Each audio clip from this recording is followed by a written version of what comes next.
Hey, what is up mortals? It is Diana here, and before we get into today's video, there are a few things I'd like to say. Firstly, I'd like to let you all know that we have a merch store. Some of the items in it are only available for a limited amount of time, so if you're interested, go into the description and check it out. Each purchase helps us make more content. Secondly, if this video hits 500 likes by the end of the week, we will continue this What If. Thirdly, if you didn't know, only 43.5% of you guys are subscribed to us. So please hit that subscribe button and click the bell icon. Now, with that out of the way, let's get into the story.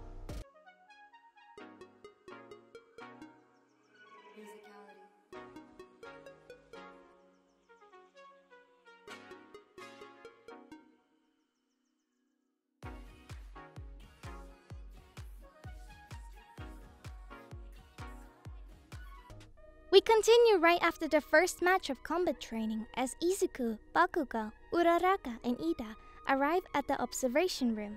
When they walk in, a few of their fellow classmates give them compliments on their quirks and skills showing their exercise. But All Might interrupts after a short minute and regains his student's attention, allowing him to go over the previous match. During this, All Might goes over things that Bakugo, Ida, Uraraka, and Izuku did right and their mistakes, while mentioning areas that they seem to need improvement in. By the end of the review, Ryu and Ochako are both named as MVPs, impressing the majority of their classmates, while it slightly annoys Kachan. When the two ask why they're both MVPs, All Might looks at them and says, "It's because I couldn't just pick one of you. The amount of teamwork you both showed in the exercise was outstanding, and an excellent example of how heroes should collaborate. And individually, each of you showed your abilities to a degree that I couldn't just ignore either." All Might turns around and shows some footage as examples and continues on. "Uraraka's power isn't suited for direct combat, but it's highly useful for immobilizing opponents and lending support. While Midoriya showed his combat skills along with the versatility and control he has in his power, which was quite astounding. You both played your strengths and acknowledged your own weaknesses, covering for each other to guarantee victory. This is why you both deserve MVP." This explanation makes Ochako and Izuku quite happy to be getting such high praises from the symbol of peace, feeling decently prideful in themselves. But Uraraka, feeling guilty, asks, "But why does Ryu have to share the MVP with me when he did most of the fighting? Wouldn't it make more sense for Izuku to be the only MVP?" All Might gives a big smile and replies, "If fighting was the only important thing here, then yes, young Midoriya would easily be the MVP. But you all need to remember that teamwork and other skills are important to be a hero.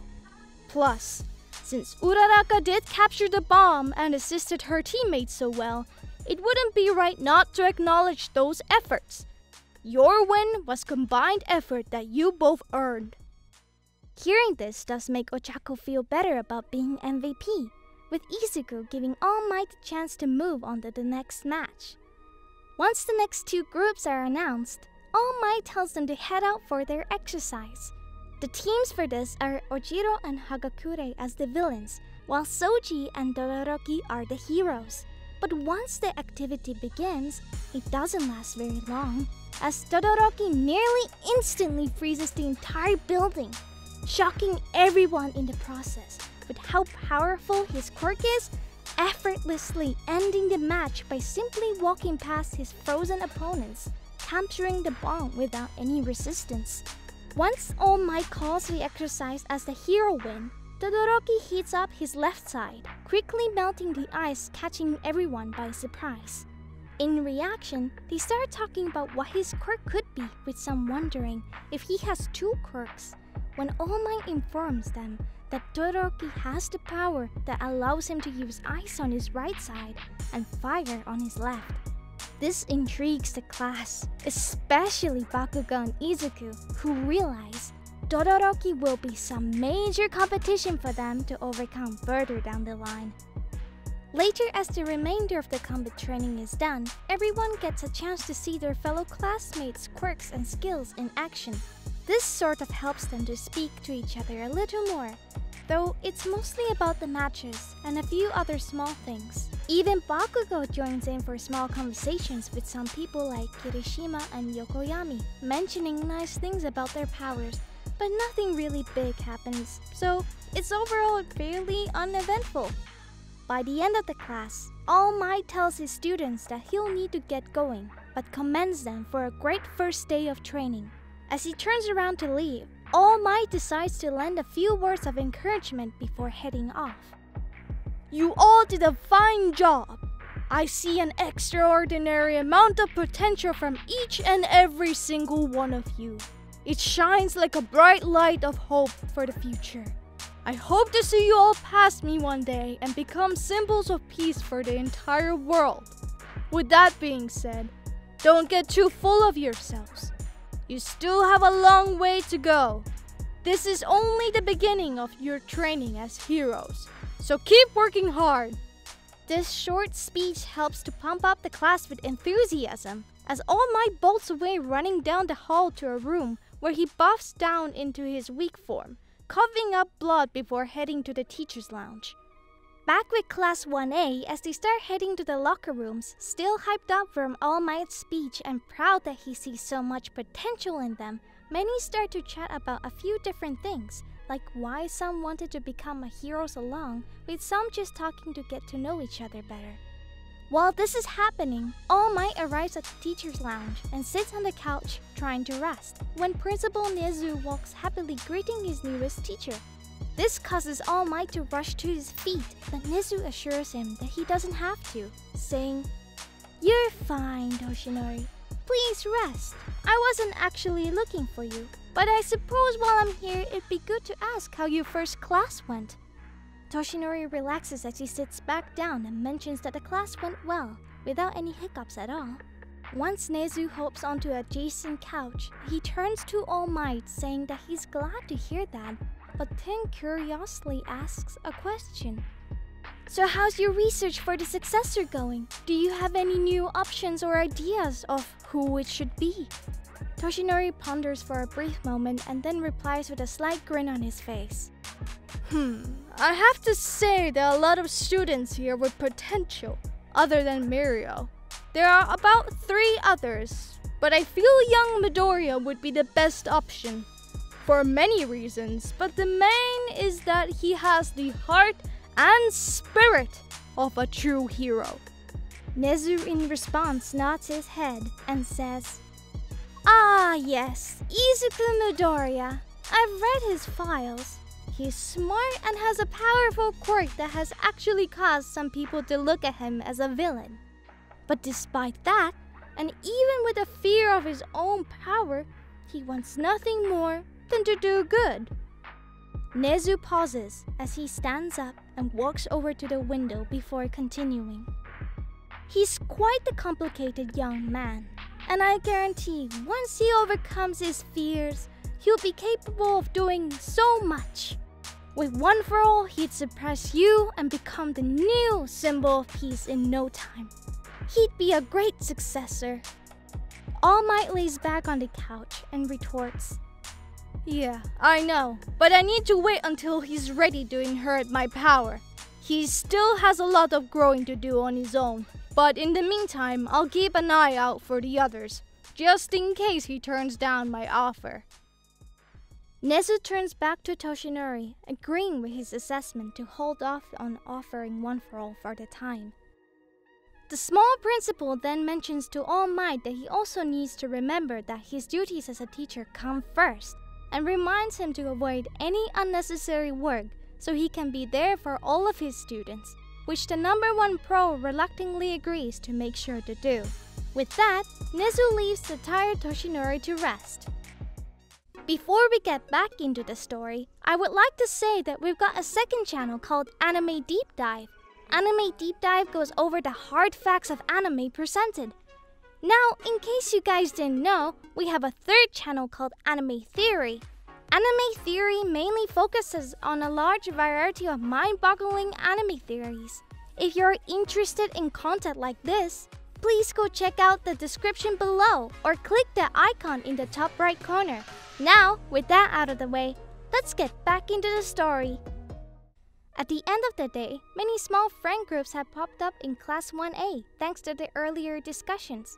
Ryu, naturally being somewhat social, does go around, having a handful of conversations with a few of his other classmates, as Ida and Uraraka tag along with him. Bakugo, on the other hand, not wanting to follow Izuku around, does his own thing socializing with Kirishima and randomly meets Kaminari, unexpectedly becoming okay pals with them quite fast. Overall, everyone is getting to know each other decently well, with Todoroki being the one exception due to him avoiding any attempts at a conversation, just wanting to hang around in the background and ignore everything that's going on. That is until Kachan strolls over to discuss his quirk, asking, "So Ichiha, I have to say you have one hell of a quirk. It's not as good as mine, but you're definitely tied to a hothead over there." Points to Izuku as he continues. "I actually think you might be a challenge for us, being Endeavor's son and all. But I have to ask, what's with your power? Let me guess, it's some kind of combination of your parents' quirks, isn't it?" This makes Todoroki look up at Bakugo, giving him a dirty glare as he stands up and coldly responds. "Shut it. I'm not interested in chit-chatting with some smug, short-fused punk who thinks he's so damn great despite losing simply because he was weightless. It would be below me." Hearing this sets Bakugo off, causing him to yell back at the top of his lungs. But Ryu swiftly intertwines, calming his friend down when he turns to Todoroki and asks, "Hey, what was all that about? I know Kachan can be a little abrasive, especially when we were younger. I mean, he was awful, but he's cool now. And just asked a simple question to get to know you better. How does that warrant insulting him like you did?" Todoroki proceeds to grab his bag and walk out of the door as he sternly replies, "I'm not explaining myself to you, so just leave it and me alone. Go look somewhere else for friends because you're wasting both our time with this bunch of nonsense." Once Todoroki leaves, a curious Ida inquires about Bakugo and Ryu's discussion with him, wondering why he made such rude comments, when Kachan frustratedly blurts out, "Hell if I know. He just said all that crap because I tried to talk to him and asked a few questions. I wasn't even trying to be rude. Does anyone know why that drama queen acted out?" Everyone shakes their heads, just as lost as Bakugo, but they move on shortly after, starting to pack up and head home themselves, ending the second day at UA. The next day starts fairly normal with Ryu and Kachan walking to the UA together as usual. When the two friends approach their school's main gate, they notice a large crowd of reporters blocking it as they try to get interviews with students, faculty, and All Might, though they're mostly being ignored.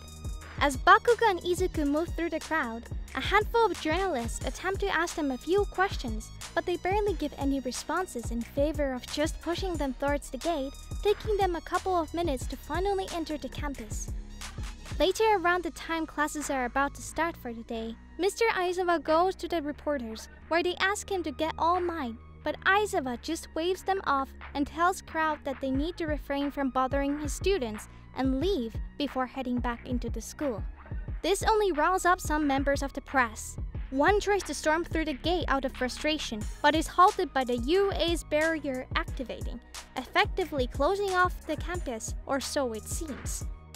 Now with Class 1A, right when the bell rings, Mr. Aizawa begins to lecture them about their results from yesterday's combat training and gives out some pointers as well as scolds some students for certain mistakes they made. When he moves on to Ryu, he goes over mostly positive things, saying, "Izuku, I must admit I was impressed by your performance. It was one of the few things that did. But while you're definitely using your quirk much more efficiently, it's clear that you're not using it to the fullest potential. Quick working on that. Understood?" Midoriya nods his head, agreeing to his teacher's request despite being a little confused about what he meant by fullest potential. Aizawa quickly moves on and announces to the class that they'll be doing something important today, causing everyone to worry that it's another Quirk test. However, their slight fear dissipates when Aizawa tells them that they'll need to pick a class representative. Upon hearing this, the whole class instantly erupts into uproar, with everyone wanting to be the rep, but Ida quiets them down with a suggestion to vote on who it should be, which they all agreed to.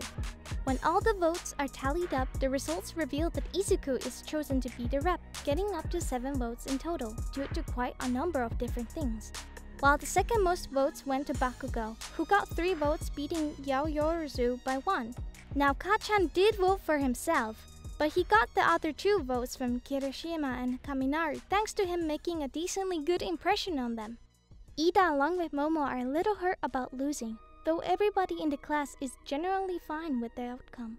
Ryu walks up to the front of the room, with Bakugo right next to him, where he confidently accepts his role as class rep and promises to do the best he can, while Kachan just stands there annoyed he lost to his rival. Not long after this, Class 1A all head to the cafeteria where a large number of students sit with friend groups that they made the day prior. In the case of Izuku, he's joined by Bakugo, Uraraka, Ida, Kirishima, and Kaminari, who are all sitting at the same table, with Sue eventually joining them at a later point. During this, they chill and get to know each other a little better, and generally have a relaxed time. Izuku does find out about who voted for him, thanking Ida, Uraraka, and Sue for their support, which after some time chatting ends up leading Ida to mention his brother, but it's a very casual discussion. Unfortunately, this gets interrupted by a loud alarm suddenly going off, blaring a level 3 security breach. This sets the whole cafeteria into a panic as large amounts of students run out into the halls. Ida, in the midst of commotion, asks an upperclassman what the alarm is for, learning that it means someone has broken onto the campus and that they need to evacuate. This makes Ida, along with the rest of the group sitting at the table, to get slightly concerned and attempt to leave.